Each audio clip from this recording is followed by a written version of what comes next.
हाय. टीनएजर्सना हाताळताना हा आहे आजचा विषय. आणि आजच्या या विषयामध्ये मी अशा गोष्टी सांगणार आहे की मुलं टीनएजला येण्याच्या आधीपासून पालक काय करू शकतात, कारण ते खूप इम्पॉर्टंट आहे. मुलं वयात आल्यानंतर त्यांच्याशी कसं वागायला पाहिजे हे विचार करण्यापेक्षा ती या वयाला यायच्या आधीपासून पालक म्हणून आपल्याला काय करता येईल. तर मुळात आपण मुलांना किती वेळ देतो आणि तो कशा तऱ्हेचा देतो हे खूप इम्पॉर्टंट आहे. म्हणजे एक जर पालक घरी राहणारा असेल तर फारच उत्तम आहे, कारण तो कायमच त्या मुलांना वेळ देऊ शकेल, त्यांच्याशी संवाद कायम साधत राहील आणि त्यामुळे जी गॅप येते ती गॅप कधी येणार नाही. पण सपोज जर आईवडील दोघेही वर्किंग असतील तर त्यांनी हे खूपच लक्ष दिलं पाहिजे की जोही थोडा वेळ आपल्याला मुलासोबत मिळतो आहे त्यामध्ये त्याच्याशी कनेक्शन होईल असा संवाद असला पाहिजे. म्हणजे फक्त तू क्लासला गेलास का, तू खाल्लंस का, तू प्यायलंस का, एवढेच संवाद होण्यापेक्षा काहीतरी हृद्य दुसरे संवाद व्हावेत. त्यांच्या मित्रमंडळींबरोबर त्याचा आजचा दिवस कसा गेला त्याबद्दल, त्याला कोणी त्रास देत नाही ना याबद्दल. आणि टीनेजमध्ये जर मूल येणार असेल तर त्याला कोण कसं हात लावतं आहे, कसं हाताळतं आहे, त्याला चांगला स्पर्श वाईट स्पर्श याबद्दल पण शिकवलं गेलं पाहिजे. तर ह्या सगळ्या गोष्टींसाठी तुमचा खूप आधीपासून मुलाशी खूप चांगला संवाद असला पाहिजे. एक दुसरा सगळ्यात महत्त्वाचा पॉईंट हा आहे की तुम्ही कुठच्या शाळेमध्ये मुलांना घालता हे खूप इम्पॉर्टंट आहे. एक उदाहरण सांगते की समजा तुम्ही खूप मध्यम वर्गातले पालक असाल, त्या टाईपचे संस्कार तुमच्या घरात असतील, तर तुम्ही अचानक एकदम ज्याला आपण हाय फाय म्हणू किंवा जिथे खूप अतिश्रीमंतांची मुलं ज्या शाळांमध्ये येतात अशा शाळेमध्ये जर तुमच्या मुलाला घातलं तर त्याच्यामध्ये कल्चरल एवढा डिफरन्स येतो, कारण त्या मुलांचं संपूर्ण वागणं, खाणं पिणं, त्यांना मिळणाऱ्या वस्तू, ते ज्या पद्धतीने शाळेत येतात म्हणजे मोठमोठ्या कारमधनं किंवा अशा सगळ्या गोष्टींमध्ये एवढा डिफरन्स असतो की तुमचं मूल कायमच कानकोंडं राहतं. त्या मुलाला कायम आपण लो आहोत असंच वाटत राहतं.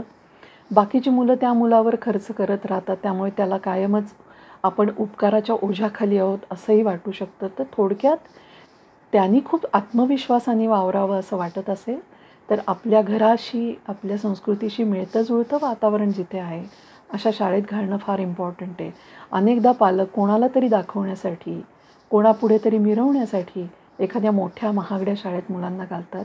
शाळा कुठची आहे हे तितकं महत्त्वाचं नाही आहे, तुम्ही त्यांच्याशी कसे संवाद साधता, तुम्ही त्यांना संस्कार म्हणून काय देता आणि घरात वातावरण कसं आहे या गोष्टी जास्त मॅटर करतात. कारण शाळा ह्या आपल्या आउट ऑफ कंट्रोल असतात, पण आपलं घर आपल्या कंट्रोलमध्ये असतं. त्यामुळे आपण घरामध्ये काय मुलांना देतो, काय पद्धतीचं वळण बोलणं हे खूप इम्पॉर्टंट आहे. बरं, दुसरा मुद्दा हा असतो की फक्त इंग्लिश मीडियम असा विचार नाही केला पाहिजे, कारण भाषा डेव्हलप व्हावी असं वाटत असेल तर त्याचे क्लासेस लहानपणापासून सुरू करता येतात आणि इंग्लिश चांगलं डेव्हलप करता येऊ शकतं.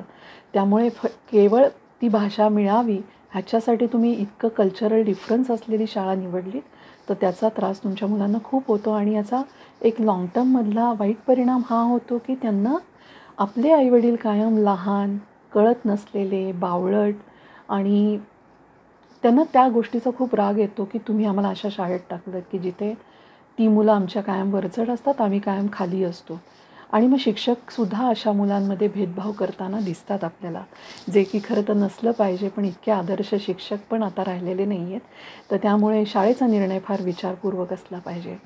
दुसरं, त्यांचे मित्रमैत्रिणी ते कसे निवडतात याबद्दलच्या गोष्टी खूप आधीपासून घरात बोलल्या गेल्या पाहिजेत. म्हणजे थोडक्यात आपण चांगले मित्र कशाला म्हणू किंवा चांगल्या मैत्रिणी कशाला म्हणू, वाईट मित्र किंवा वाईट मैत्रिणी आपण कशाला म्हणू ची डेफिनेशन मुळात आईवडिलांची खूप पक्की पाहिजे. तर तुम्ही त्या दृष्टीने काहीतरी मार्गदर्शन करू शकता.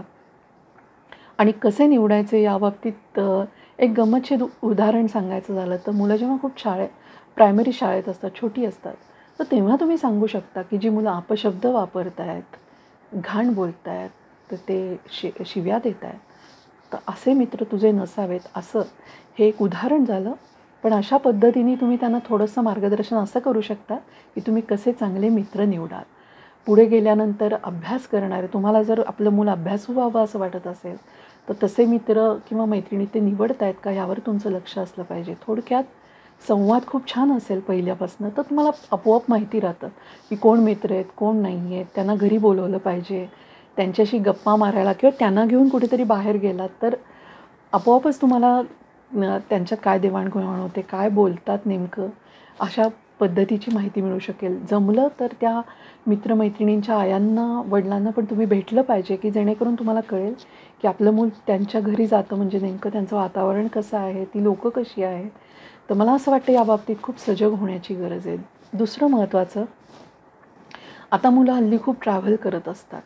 तर त्यामुळे पहिल्यापासून जेव्हा लहानपणापासून बसमधनं मुलं ट्रॅव्हल करतात, तेव्हा ती बसमध्ये असणारी जी लोकं आहेत, जी ह्या मुलांना घेऊन जातात किंवा रिक्षा असेल किंवा तुमची छोटी कार असेल, तर ते लोकं ह्या मुलांना कसं हँडल करतात ह्याकडे पण पालकांचं खूप लक्ष असण्याची गरज आहे. खास करून मुलींना मी पाहिलेलं आहे, मी स्वतःच्या डोळ्यांनी पाहिलेलं आहे, की नको तिथे स्पर्श करणं, अशा पद्धतीने वागवणं, असं खूपदा होतं शाळांमध्ये. छोटी मुलं असतात तेव्हा याकडे पण पालकांचं लक्ष पाहिजे. कारण अननोईंगली तुम्ही एका अशा माणसांबरोबर मुलांना पाठवत असता, की ज्यांच्या हाताळण्यामुळे मुलांच्या हार्मोनल गोष्टी ज्या पुढे जाऊन मुलं वयात येणार आहेत, ती प्रोसेस खूप लवकर सुरू होऊ शकते. मुलांना याबाबतीत किळस वाटू शकते, भीती वाटू शकते या गोष्टीची. तर त्यामुळे ह्याकडे सुद्धा तुमचं लक्ष असलं पाहिजे.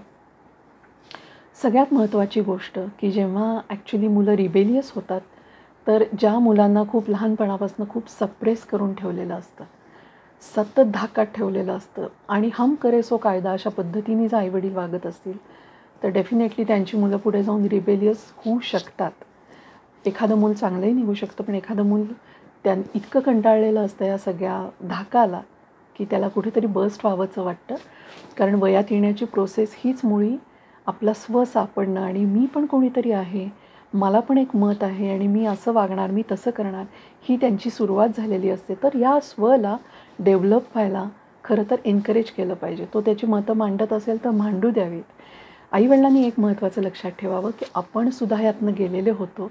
आपला पण विकास असाच झालेला होता. तर ते जर तुमच्याशी वाद घालत असतील, तर तो एक प्रकारे त्यांचा विकास आहे. त्यांचा मेंदू डेव्हलप होतो आहे. तो वेगवेगळ्या मेंदूच्या तारा जुळल्या जात आहेत. त्यामुळे त्यांना त्यांची मतं मिळायला लागली आहेत. मला हे बरं वाटतं, मला ते बरं वाटतं, असं ते व्यक्त करायला लागले. तर ही एक चांगली साईन समजावी.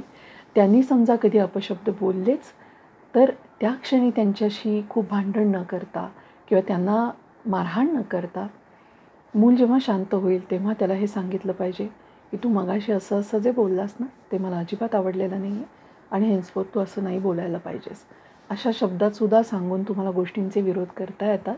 पण त्यासाठी आणि मारहाण तर अजिबातच टाळली पाहिजे. कुठच्याही वयात आलेल्या मुलीला किंवा मुलाला मारहाण नाही केली पाहिजे. तर ह्या काही होत्या गोष्टी ज्यांची काळजी घेणं खूप गरजेचं आहे. तर तुम्हाला तुमच्या मुलांमध्ये खूप चांगला संवाद ठेवता येईल. कसा वाटला व्हिडिओ मला जरूर सांगा. मी इथेच थांबते. बाय.